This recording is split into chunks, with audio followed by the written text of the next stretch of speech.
El Nilo eterno, esplendor, caída y renacimiento del Egipto faraónico. Primero, el ocaso del reino antiguo, el largo reinado que debilitó a Egipto. En las riberas del Nilo, donde el tiempo parecía medirse por las crecidas del río sagrado, hubo un rey que gobernó durante más de 90 años, Pepi II, el último gran faraón de la dinastía sexta. Cuando ascendió al trono siendo un niño, nadie imaginó que su larguísimo reinado se convertiría en la lenta agonía del reino antiguo. Los sacerdotes de los templos acumulaban privilegios, los nomarcas, gobernadores de las provincias, ejercían un poder casi real, y las instituciones centrales se desmoronaban como las arenas del desierto. Las grandes pirámides de Giza eran ya un recuerdo lejano.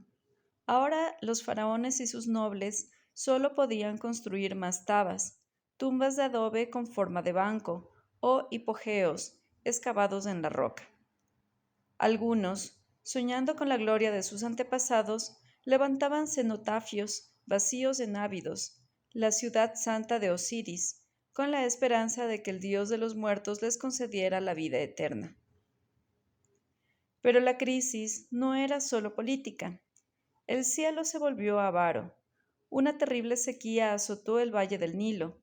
Los campos se agrietaron, el hambre asoló las aldeas y desde el este, como langostas hambrientas, comenzaron a llegar oleadas de asiáticos que penetraban por el delta. Eran los primeros presagios de un tiempo de oscuridad. Segundo, el primer periodo intermedio, caos y lamentaciones. 2190 a 2040 a.C. Cuando la dinastía séptima se instaló en Menfis, Egipto ya no era uno. Durante casi siglo y medio, desde la dinastía séptima hasta la 11ª, el país se fragmentó. Fue una época tan sombría que los escribas plasmaron su desolación en obras inmortales. Las lamentaciones del campesino elocuente y los desgarradores lamentos de Ipu-Ur, donde un sabio contemplaba con horror un mundo al revés.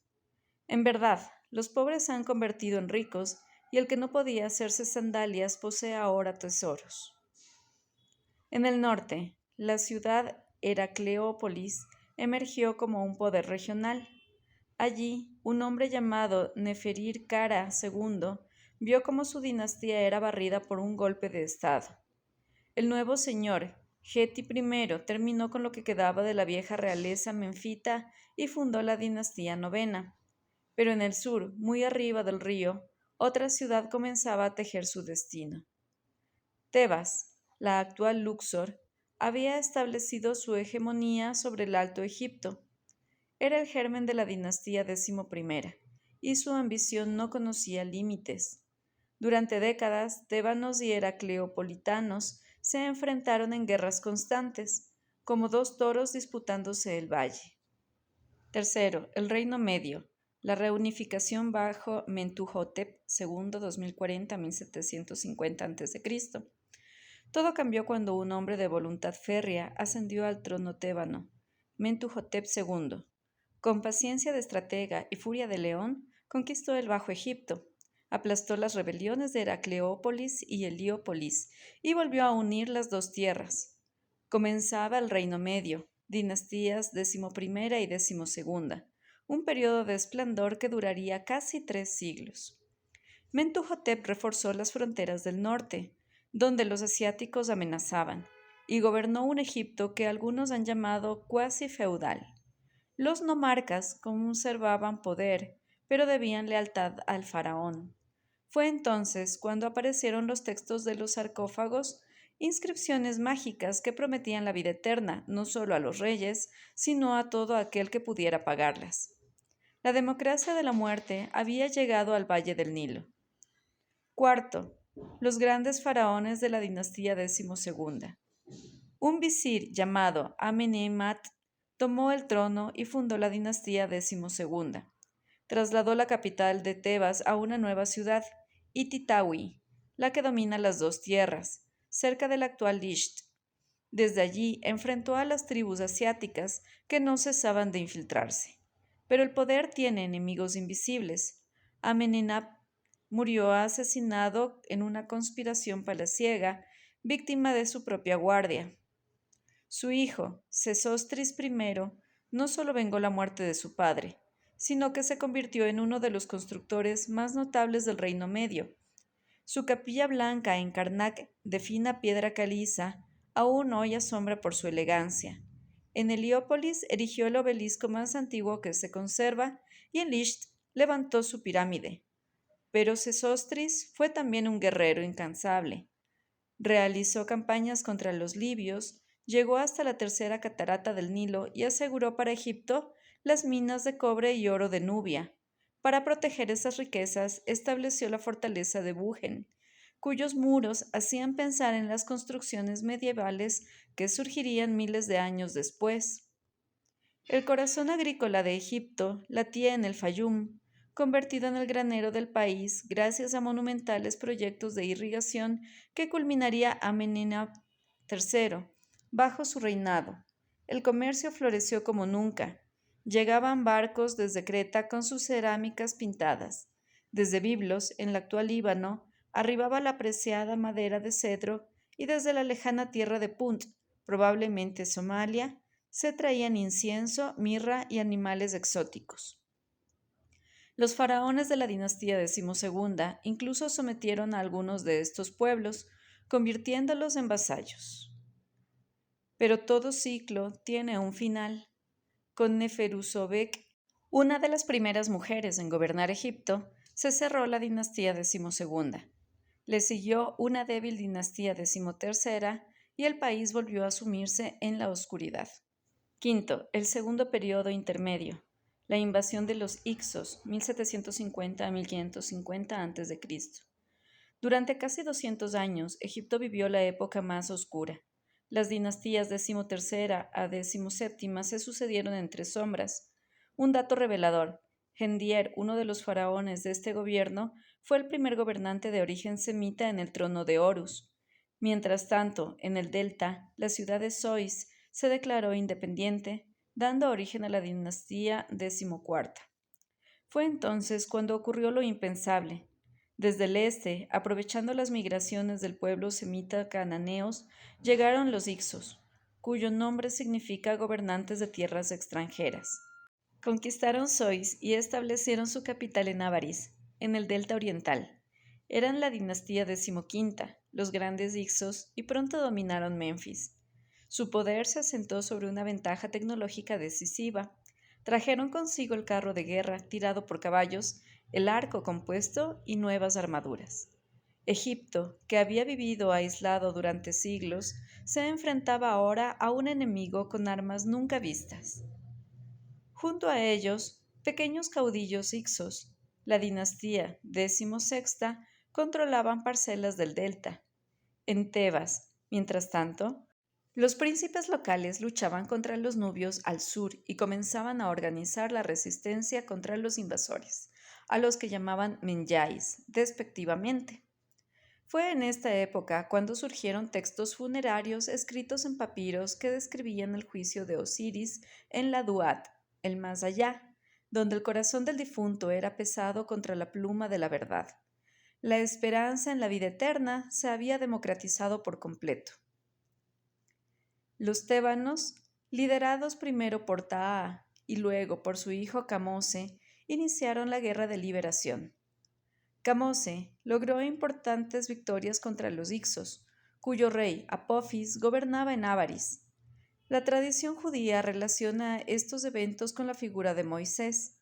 Algunos historiadores especulan que la erupción volcánica de Tera en la isla de Santorini pudo haber causado los fenómenos descritos en las 10 plagas, y que los Hicsos, expulsados de Egipto, podrían tener vínculos con los primeros hebreos. Sexto, el Reino Nuevo, la Gloria restaurada, 1550 a 1070 a.C. La dinastía decimoctava, guerreros y constructores. Camose no vivió para ver la victoria final. Fue su hermano y sucesor, Amosis I, quien completó la expulsión de los Hicsos y reunificó Egipto, dando inicio a la dinastía decimoctava y al periodo más glorioso de su historia, el reino nuevo. Amosis no se detuvo en las fronteras. Invadió el Levante, tomó Sharujen en Canaán y llegó desde Megiddo y Siria. Los dioses tébanos, especialmente Amón, se convirtieron en los protectores del imperio. El dios Set, que los Ixos habían adoptado, fue degradado y asociado con el mal. Le sucedieron Amenofis I y Tutmosis I, quienes extendieron las fronteras hasta Babilonia y Nubia. En Karnak, los templos crecían. Fue Tutmosis I quien fundó la necrópolis oficial de los faraones en un lugar secreto, el Valle de los Reyes, donde durante 500 años se excavarían hipogeos para más de 60 faraones. Cerca de allí, la aldea de Deir el Medina albergaba a los obreros que construían estas tumbas, hombres libres que al terminar su jornada levantaban pequeñas pirámides de barro en recuerdo de sus antiguos reyes. Hatshepsut, la mujer que fue rey. Pero el trono tiene caminos inesperados. Cuando Tutmosis II murió, su esposa Hatshepsut, hija de Tutmosis I, asumió la regencia de su sobrino, el joven Tutmosis III. Poco a poco se hizo con el poder y se proclamó faraón, con todos los atributos masculinos del cargo. Llevaba falsa barba y era representada como un hombre. Su reinado fue el más próspero de la historia de Egipto. Hatshepsut construyó su maravilloso templo funerario en Deir el-Bahari, junto a Tebas, una obra maestra de terrazas y columnas que aún hoy conmueve. Su hija, Neferura, ocupó un lugar destacado en la corte, pero cuando Hatshepsut murió o fue apartada, Tutmosis III recuperó el trono y en un gesto de rencor mandó borrar el nombre y las imágenes de su tía de todos los monumentos. Quería que la historia la olvidara. No lo consiguió. Tutmosis III, el Napoleón egipcio. Tutmosis III resultó ser un guerrero genial. Enfrentó a una coalición de príncipes sirios y hurritas en la batalla de Megiddo, que algunos llaman Armagedón. Derrotó al príncipe de Kadesh y en lugar de masacrar a los vencidos, adoptó una estrategia más inteligente. Tomó a los hijos de los jefes enemigos y los educó en la corte egipcia, para luego devolverles a sus casas como gobernantes leales a Egipto. Fue durante su reinado cuando se consolidó la fiesta de Opet, una gran procesión que coincidía con la crecida del Nilo y unía a los dioses de Karnak con los de Luxor. La paz y la riqueza. Amenofis III. Su hijo, Amenofis II, continuó las guerras contra Mitanni y los hititas, pero fue Tutmosis IV quien firmó la paz, sellando alianzas mediante matrimonios con las casas reales de esos reinos. Entonces llegó Amenofis III, quizás el monarca más rico del mundo en su tiempo. Su reinado fue un largo festín de construcciones. Los templos de Luxor, los colosos de Memnón, 2 estatuas gigantes que lo representaban, y un sinfín de templos dedicados a Ra. Pero sobre todo, Amenofis III comenzó a impulsar un nuevo culto solar. Atón, el disco solar, que empezaba a rivalizar con el poderoso clero de Amón. Su esposa, la reina Ti, gobernaba en las sombras con tanta habilidad que muchos creían que ella era la verdadera autoridad. Akenatón, la revolución de Amarna. Su hijo Amenofis IV daría un vuelco a la historia. Convencido de que Atón era el único dios verdadero, cambió su nombre por Akenatón, el que sirve a Atón, y persiguió el culto de Amón con saña. No era solo fe, el clero de Amón acumulaba demasiadas riquezas y poder, y Akenatón quería quebrar su influencia. Fue el primer intento de monoteísmo de la historia, aunque algunos lo ven como una forma de enoteísmo, un dios principal que engloba a los demás. Su esposa, la bellísima Nefertiti, hija del alto dignatario Ay, fue corregente y compartió el poder de manera inédita. Vivían en el palacio de Málcata, pero pronto Akenatón decidió construir una nueva capital, Ajetatón, el horizonte de Atón, en el lugar que hoy llamamos Amarna. Allí, los templos de Atón estaban abiertos al sol, sin las oscuras salas y póstilas de los templos tradicionales. Con las riquezas confiscadas al clero de Amón, levantó su ciudad soñada. Mientras tanto, en el exterior, los hititas aplastaban a los mitanos y conquistaban Kadesh, que había sido vasallo de Egipto. El imperio comenzaba a resquebrajarse. El regreso a la ortodoxia. Akenatón fue sucedido por Semenij-Kara, un personaje enigmático, y luego por Tutankatón, el famoso Tutankamón, un niño que, presionado por los sacerdotes, cambió su nombre a Tutankamón, devolvió el poder al clero de Amón y restauró Tebas como capital. Murió joven, quizás de malaria, una epidemia que asolaba la región. Su viuda, Angesenamón, su hermanastra, intentó conservar el trono. El anciano Ay, abuelo de Nefertiti, administraba Egipto, mientras Oremheb, el general del ejército, esperaba su momento. Ay se casó con su propia nieta para legitimarse, una costumbre real, pero al morir Oremheb tomó el poder. Casado con una hija de Ay, gobernó con mano dura, restaurando el orden y borrando todo rastro del periodo de Amarna. No tenía herederos, así que designó a su visir, Paramesu, quien adoptó el nombre de Ramsés I. Con él comenzaba la dinastía decimonovena, la de los grandes Ramsés, que llevarían a Egipto a su última época de esplendor.